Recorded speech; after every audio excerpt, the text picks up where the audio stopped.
Hi, this is David with EV World News, where we talk about electric vehicles, green energy, and the stock markets.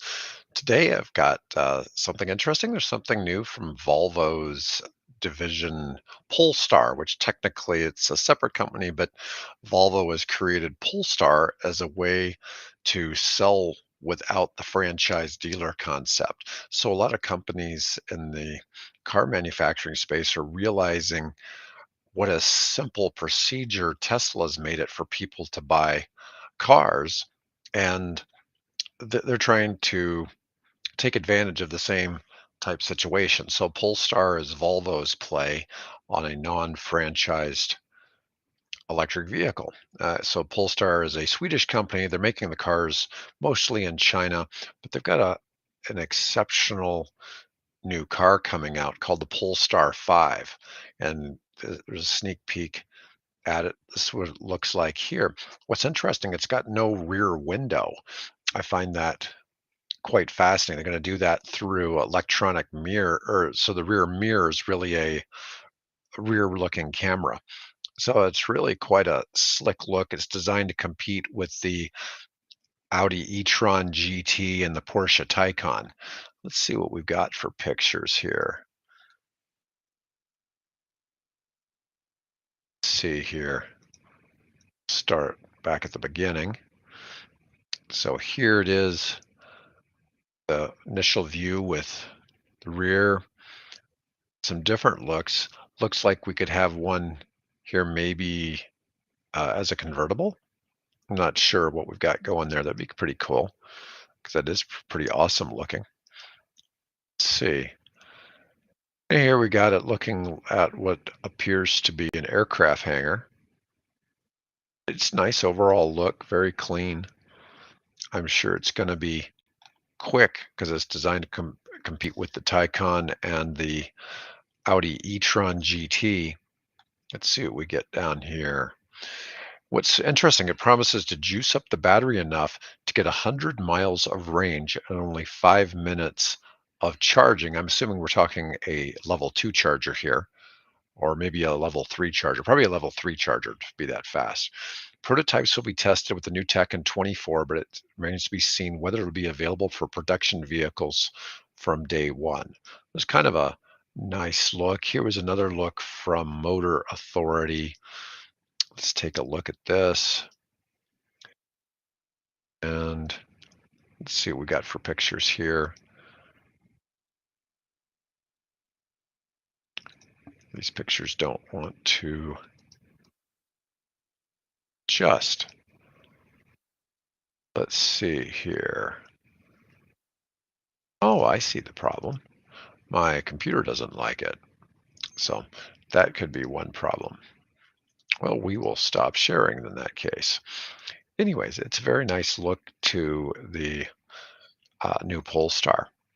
My second article I wanted to talk on a little bit today is Stellantis has announced a $1.6 billion investment in Chinese pure play EV company that Leapmotor. Leapmotor was founded in China in 2015, and they call it new energy vehicles. Anyways, in 2022, Leapmotor delivered 111,000 EVs. That's a huge number.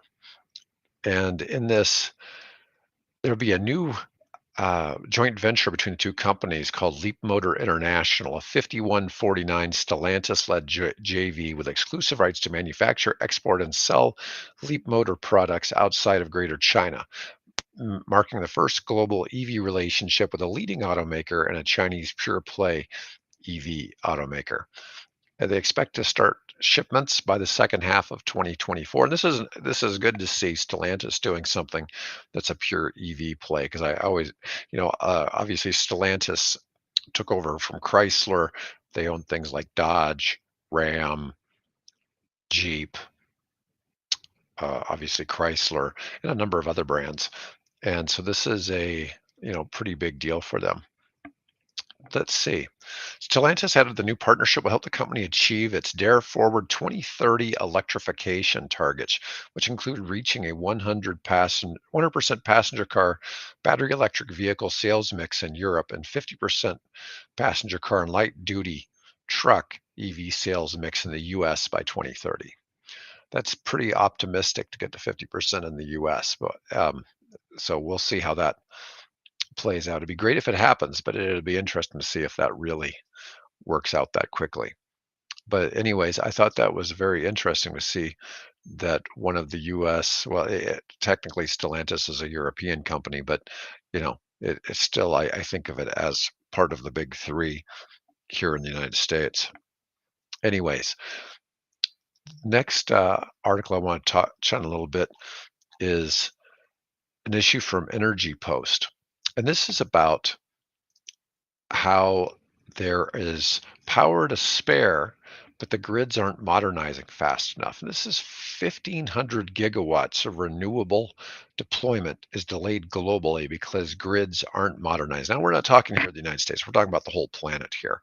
And so a lot of your other places, especially like Africa and Asia, are a little behind on the grids, but the annual investment in grids needs to double from what it currently is to more than 600 billion a year by 2030 to take on all of this additional energy.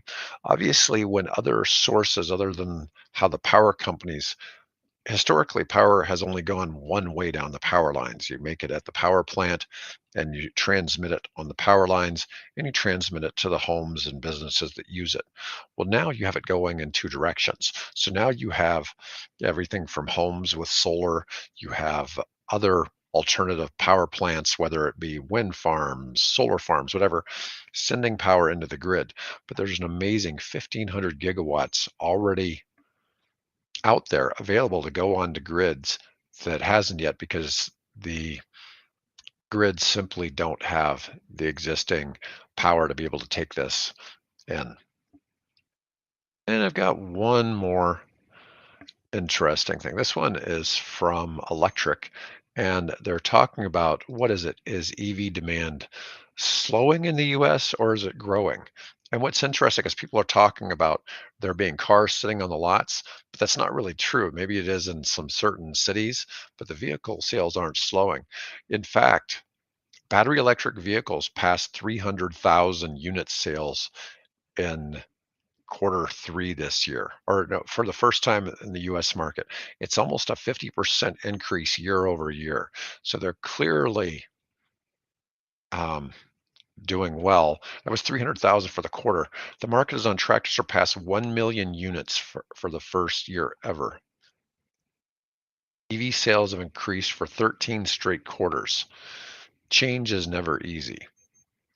Now, GM said they had plans to build 400,000 EVs in 2024, and they'll wait several months to begin to sell some new EV models.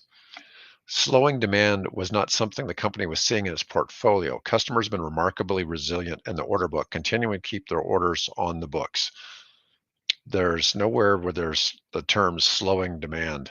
So what's interesting is are people being honest when they're trying to say that EV demand is slowing down in the United States? Doesn't really appear that they are.